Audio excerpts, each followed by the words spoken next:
December दानाव जानो गोनां जि विंटार सेसनाव बे बिला पास जानांगौ आरो गृह सचिब गबिन्द मोहन बिथांखौ जोङो थांनाय आगस्ट दानाव लोगो हमनानै जों बुंनानै फैदों बिला जुदि पास जायाब्ला बा बिलखौ जुदि लाबोआब्ला आरो बिलखौ लाबोनायनि तागिदायाव दुलाराय बर' फरायसा आफादा अक्ट'बर दाननिफ्राय आन्दोलन खालामगोन होननानै अलरेडि बे आगस्ट दानाव जुलाइ दानाव डिक्लेयार्ड मोनसे जोंनि पलिसि डिसिसन आन्तर्जयी जे आन्दोलन बियो बिटिसि बिटिआर सरकारनि एगेन्स्टआवबो नङा कारण बे एमेन्डमेन्टआ बड'लेण्ड सरकारनि आवथायावनो गैया एक्टियारावनो गैया बे जाहैबाय भारत सरकारनि एक्टियारनि मेटार भारत सरकारनि पलिटिकेल डिसिसननि मेटार जोंनि आन्दोलना भारत सरकारनि खाथियावसो जागोन भारत सरकारखौ नारसिनना दाबि दैखांनानैसो जागोन बेयाव हाग्रामा महिलारि बिथाङा सरकाराव फैनाय बिथाङा सरकार दागोन बिथाङा सरकार सालायगोन बेजों सोमोन्दोआनो गैया डेफिनेटलि बे खोथाया स्पष्ट जे 5 बोसोराव भारतनि प्रधान मन्त्रीखौ जों खावलायबोदों बिथांमोना जेब्लाबो बुंबोदोंमोन जे जों नेक्स्ट सेसनाव 125 एमेन्डमेन्टखौ लाबोगोन आरो बे समावनो त्रिपुरानि जेंनाया फैबाय माब्लाबा मेघालयनि जेंनाया फैदों माब्लाबा मिजोरामनि जेंनाया फैदों आसामनि कार्बि डिमासा आरो बड'लेण्ड बेयाव आसाम सरकारा बुंदों जोंहा कुनु डिमट गैया 125 एमेन्डमेन्टखौ पास खालामनायाव जोङो जेब्लायबो पजिटिभ आरो सरकारखौ जोङो जोंनिफ्राय माने एनअसि नो अबजेक्शन जोङो हरबाय होननानै बुंदों फैयै फैयै 5 बोसोराव जोङो लुबैदोंमोन जे बे एकर्डनि 125 एमेन्डमेन्टआ पास जानांगौ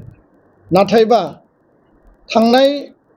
मनसुन सेसनाव बेखौ बिलखौ पास खालामगोन होननानै गृह मन्थ्रिया बुंसेयावबो गोबां माखासे सेसनाव दावराव दावसि जानायनि थाखाय माने बे बिला फैदिया बेखायनो जोंनि दाबिया जाहैबाय फैबाय थानाय विंटार सेसन डिसेम्बर दानाव जानो गोनां जि विंटार सेसनाव बे बिला पास जानांगौ आरो गृह सचिब गबिन्द मोहन बिथांखौ जोङो थांनाय आगस्ट दानाव लोगो हमनानै जों बुंनानै फैदों बिला जुदि पास जायाब्ला बा बिलखौ जुदि लाबोआब्ला आरो बिलखौ लाबोनायनि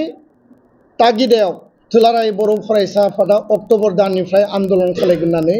अलरेडि बे आगस्ट दानाव जुलाइ दानाव डिक्लेयार्ड मोनसे जोंनि पलिसि डिसिसन बे जोंनि थांखि आरो बेखायसो नैबे बिसायख'थि जोबनाय बिसायख'थि बारलांनाय बिनि रिजाल्ट फैनाय बेजों बेहा जेबो सोमोन्दो गैया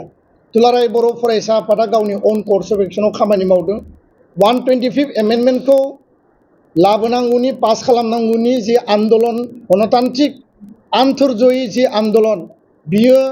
बिटिसि बिटिआर सरकारनि एगेन्स्टआवबो नङा कारण बे एमेन्डमेन्टआ बड'लेण्ड सरकारनि आवथायावनो गैया एक्टियारावनो गैया बे जाहैबाय भारत सरकारनि एक्टियारनि मेटार भारत सरकारनि पलिटिकेल डिसिसननि मेटार जोंनि आन्दोलना भारत सरकारनि खाथियावसो जागोन भारत सरकारखौ नारसिनना दाबि दैखांनानैसो जागोन बेयाव हाग्रामा महिलारि बिथाङा सरकाराव फैनाय बिथाङा सरकार दागोन बिथाङा सरकार सालायगोन बेजों सोमोन्दोआनो गैया आरो बे मेटारा हाग्रामाजों माने फैयानोखा बे मेटारा जाबाय भारत सरकारखौ दाबि दैखांनानै जोंनि अधिकारखौ संबिधानिक जि मर्यादाखौ मोननांगौनि थाखाय भारत सरकारखौ नारसिननानै दाबिनायनिसो मोनसे आन्दोलन जागोन बेखौ मानसिफोरा भुल आरो गोरोन्थि बुजिनानै बे बुंनाय बाथ्रा आरो जुदि बिला फैयोब्ला जों आन्दोलन खालामनो गोनां गैया